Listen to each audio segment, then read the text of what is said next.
పిల్లల గదిలోకి వెళ్ళారా? వెళ్ళారండి. మీరెంత ఏంటి ఇంత రాత్రి అయినా ఇంకా పడుకోలేదా? మీరు లేనిది ఎప్పుడైనా పడుకున్నామా అన్నయ్య? అందరం కలిసే కదా పడుకునేది మావయ్య.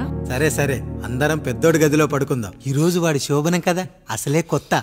పక్కనుంటే ధైర్యంగా ఉంటుంది. పక్క నుండి దగ్గరుండి జరిపిద్దాం, పదండి.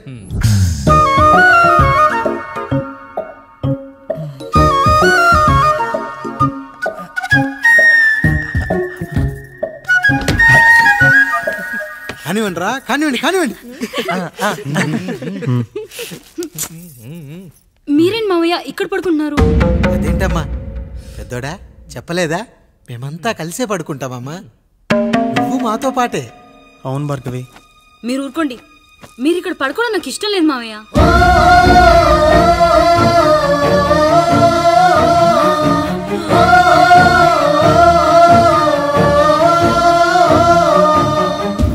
అదేంటమ్మా అలా అంటావు? ఎన్నో చూసాం, ఎన్నో చేశాం. దుక్కి దున్ని కోత కోయకుండానే ఈ విత్తనాలన్నీ మొలకొచ్చాయంటావా తల్లి? అవన్నీ నాకు తెలియదు మావయ్య. మర్యాదగా బయటికి వెళ్ళండి.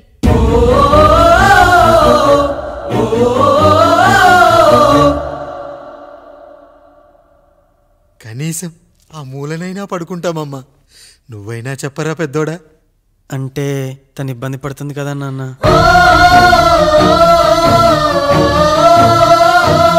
నువ్వు కూడా ఏంట్రా, పిల్లలేదో ఆశపడుతున్నారమ్మా. ఒక్కసారి ఆలోచించమ్మా. మావయ్య మీరు బయటికి వెళ్తే మేము తలుపులేస్తాం.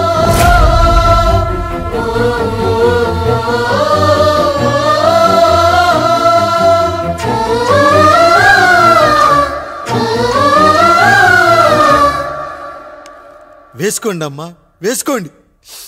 తలుపులు వేసుకోండి.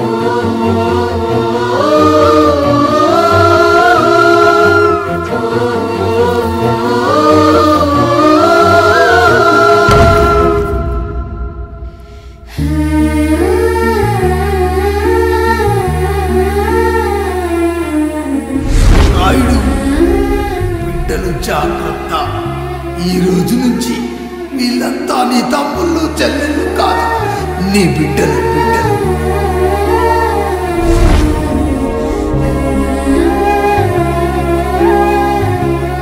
జానకి, ఏమండి? సావిత్రి, ఏమండి? లక్ష్మి, ఏమండి? మన గదిలోకి పదండి. ఇక నుంచి ఎవరి పిల్లలతో వాళ్ళ గదిలోనే పడుకోవాలి. ఇది ఈ రోజు నుంచి ఈ వంశానికి రాస్తున్న కొత్త శాసనం. అయ్యా అలా అనకండి అయ్యా. మీరు లేకుండా మేము ఎప్పుడైనా విడిగా పడుకున్నాం. అంతా కలిసే కదయ్యా పంచుకున్నాం. వెళ్ళరా వెళ్ళు. నీకు భార్య ఉంది, నీకు పడగది ఉంది. వేసుకోండి రా, మీరు వేసుకోండి. తలుపులు వేసుకోండి. మీరు కూడా ఏంటండి పిల్లలేదు? చిన్న పిల్లల వాళ్ళని ఉయ్యాల్లో ఆడించేటప్పుడు పక్కనే ఈ నాన్నకు కావాలి. బడికెళ్ళేటప్పుడు పక్కనే ఈ నాన్న కావాలి. గుడికెళ్ళేటప్పుడు కూడా పక్కనే ఈ నాన్న కావాలి. కానీ శోభనం గదిలో మాత్రం పక్కనే ఉంటానంటే బరువయ్యాను జానకి, బరువయ్యాను.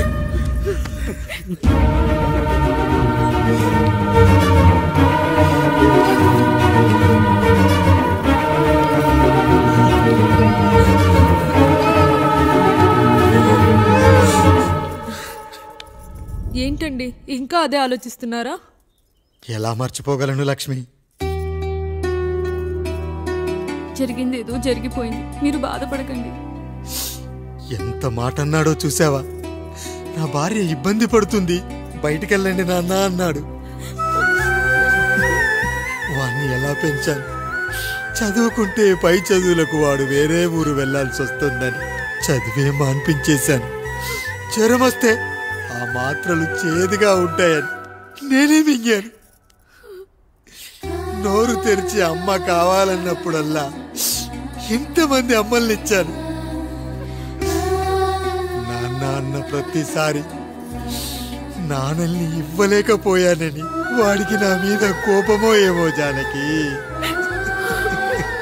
నిజమేనండి, మనమంతా ఇలా లేమే.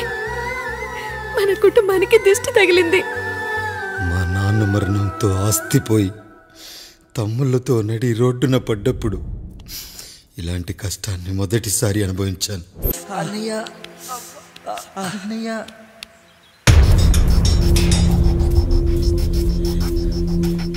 అయ్యా అయ్యా ఏంట్రా? రోడ్డు మీద కాలు కాలుతున్నా సరే తమ్ముళ్ళు చెప్పులు లేకుండా నడుస్తున్నారయ్యా, చెప్పులు లేకుండా నడుస్తున్నారయ్యా.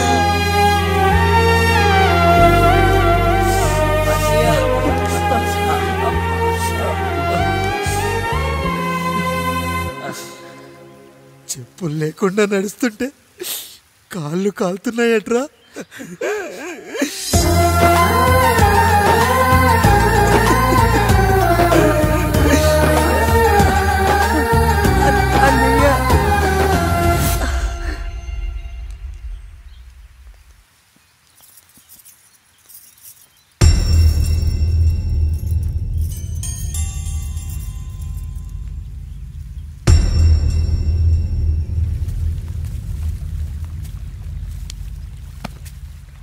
ఏరా కాముడు, అయ్యా బాధపడుతున్నావా? పెళ్ళేమైనా చేయమంటావా? వద్దులేండి అయ్యా, నాకు ఇది ఉందిగా చాలు, దీంతో నేను ఎలాగోలా సరిపెట్టుకుంటాను. దీనితో పాటు జీవితంలో నీకు ఓ తోడు కావాలి. రే గంటోడా అయ్యా, ఇక నుంచి కష్టాల్లో సుఖాల్లో వీడికి అన్నీ నువ్వేరా. మీరు శాసించాక నేను వేరే ఏదైనా ఆశించగలనా పెద్దయ్యా?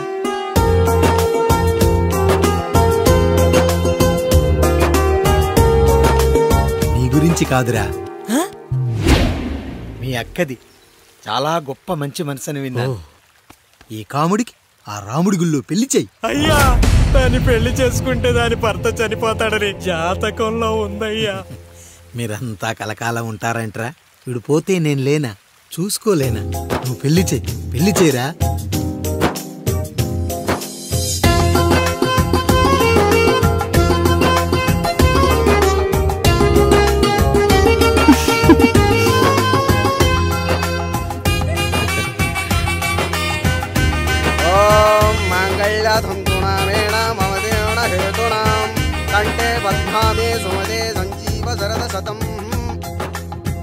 అయ్యా, ఏంట్రా?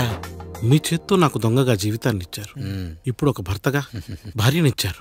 అదే బంగారు చేత్తో ఒక్క ముడివేసి పెట్టండి అయ్యా, మీ నీడను మేము చల్లగా ఉంటాం.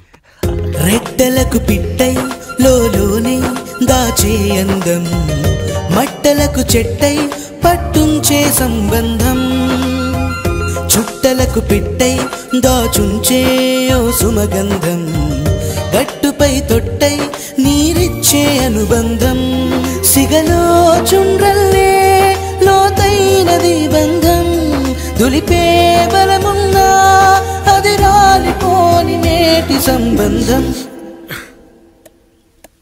ఏంటి బుజ్జి, ఏమైంది? పండు, నీకు పెళ్లి చేసిన మరుక్షణం నీ భర్త చనిపోతాడని జాతకంలో ఉంటే ఆయన నన్ను నీకిచ్చి పెళ్లి చేశారు. నేను పోతే నా భార్య పరిస్థితి ఏంటయ్యా అని అడిగితే నేను లేనారా అన్నారు. ఆయన చేసిన త్యాగం మామూలు త్యాగం కాదు. ఒకవేళ పొరపాటున నాకేమైనా జరిగితే? అయ్యయ్యో, అంత మాట అనకండి. మీరు వేరే చెప్పాలా?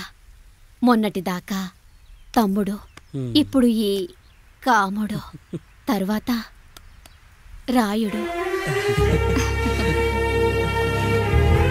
ఒరేయ్ కాముడు, పెళ్ళైన దగ్గర నుంచి మీరు సరదాగా గడిపిందే లేదు. మీరిద్దరూ సరదాగా హనీమూన్కి వెళ్ళిరండి. ఏ ఊటీకో కొడైకెనాల్కో. ఇదిగో టికెట్లు.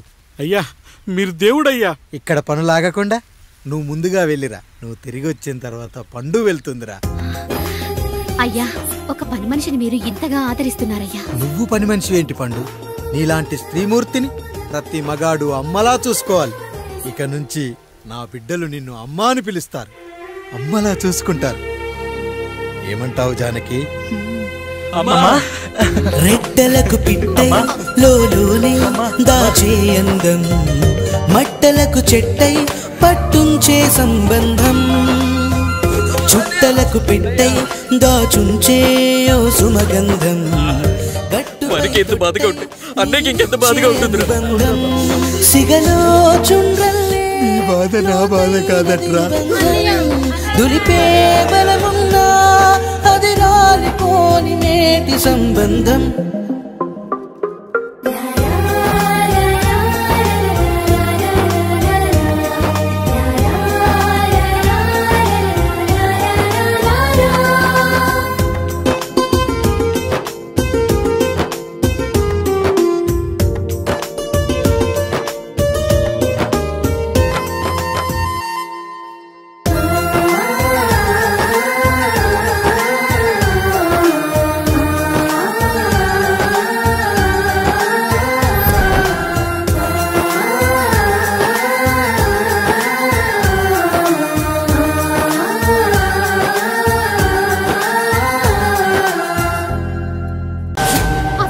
తండ్రి ఎవరో నీకు తెలుసా? తెలుసా? ఇదిగో ఈ కాముడేరా నీ తండ్రి. గేదె నల్లగా ఉన్నంత మాత్రాన పాలు తెల్లగా ఎలా ఉన్నాయనే కదరా నీ ప్రశ్న. దానికి సమాధానం చెప్పాలంటే ఒక వర్షం కురిసిన రాత్రి నేను 9వ నెల బాలింతగా ఉన్నప్పుడు. పండు పండు ఇదిగో. ఏమిటండి ఇది? నిద్రలేస్తే నేను, బయటికెళ్తే గంటోడు, పక్కకెళ్తే పాలేరు, ఎప్పుడూ తిరిగే తాయారు. రోజు మమ్మల్ని చూసి చూసి బిడ్డ కూడా జిడ్డు మొహం వేసుకుని పుడతాడేమో అని భయంగా ఉంది. కడుపులో ఉన్నప్పుడు మనం ఎవరి మొహాలైతే చూస్తామో అచ్చం వారి పోలికలతోనే పుడతారంటారు. పొరపాటున నా పోలికలతో పుడితే? అదేంటి కాముడు, నీకేం తక్కువ? జుట్టు ఉండాల్సిన చోట లేకుండా అవసరం లేని చోట విపరీతంగా పెరిగిపోతుంది. మనకు పుట్టబోయే బిడ్డ గొప్ప అందగాడై ఉండాలి. ఇదిగో రోజు ఈ దేవుడి ఫోటోలు చూడు, వాళ్ళలాగే అందంగా పుడతాడు. కడుపుతో ఉన్నప్పుడు ఎవరి ఫోటో చూస్తే ఆ పోలికలతో బిడ్డ పుడతాడా? కనిపించని దేవుడి పోలికలు నా బిడ్డకెందుకు? ఈ ఊరికి దేవుడు రాయుడు. నా బిడ్డ ఆయనలాగే పుట్టాలి, ఆయనలాగే పుట్టాలి.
ఏంటి పండు ఇలా వచ్చావు? అయ్యా, తప్పు జరిగిపోయింది పెద్దయ్యా. ఏం జరిగింది? అసలే నువ్వు ఒట్టి మనిషి కూడా కాదు. ఒక్కసారి ఇటు చూడండి అయ్యా.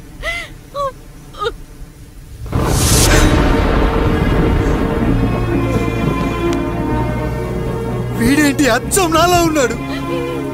అసలేంటి, ఎందుకు ఇలా జరిగింది?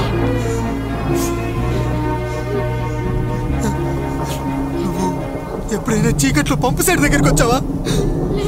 మరి అమలాపురంలో శివాలయం దగ్గర రత్నాలు నీకేమైనా అమ్మవుతుందా? పిఠాపురంలో పద్మ, రామాపురంలో లక్ష్మి, కాకినాడలో సుజాత. అయ్యో దేవుడా, అసలు ఇదంతా ఎలా జరిగింది పండు? అయ్యా, ఇదంతా కాముడి వల్లే అయ్యా, కాముడి వల్లే. కాముడా? కాముడి కుటుంబానికి నాకు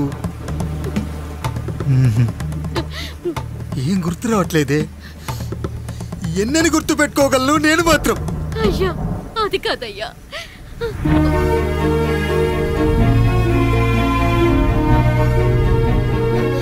అలా రోజు మీ ఫోటో చూసి చూసి అచ్చం మీలాగే పుట్టాడు. అయ్యో, నా పోలికతో బిడ్డ కావాలనుకోవడం ఏంటి పండు?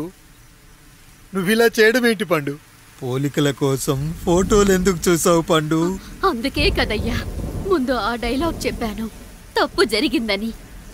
ఇప్పుడు ఏం చెయ్యాలయ్యా? స్వచ్ఛమైన మన ప్రేమను ఈ పాడులోకం అర్థం చేసుకోదు. కనీసం మీ ఇద్దరి జీవితం బాగున్నా ఆనందపడేవాడి. వీణ్ణి ఇక్కడ ఉంచొద్దు పండు, బయటికి పంపించు. బయటికి పంపించి బాగా చదివించు, గొప్పవాణ్ణి చెయ్యి. వీడికి అయ్యే ఖర్చంతా నేనే భరిస్తా. అవసరమైతే ఆ డబ్బు కాముడి జీతంలో కట్ చేద్దాం. అయ్యా, వెళ్లే ముందు వీడికొక పేరు పెట్టండి అయ్యా. వీడు ఇంకో రాయుడు, అంటే ఇంగ్లీష్లో అండ్ రాయుడు, అండ్ రాయుడు.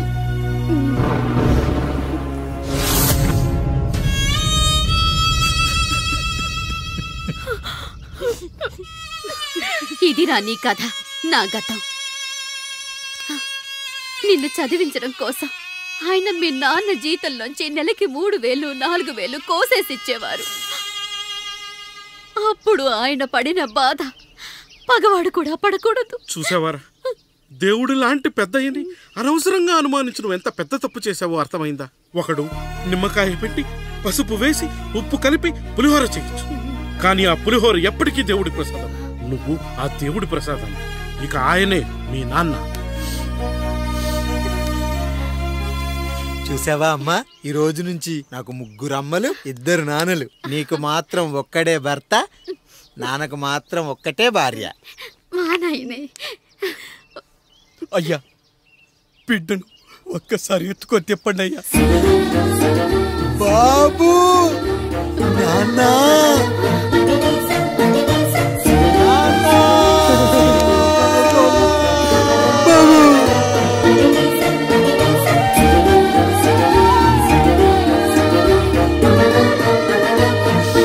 నన్ను క్షమించు నాన్న. ఇప్పటికైనా నిజం అర్థం చేసుకున్నావు. అది నాకు చాలురా, చాలు.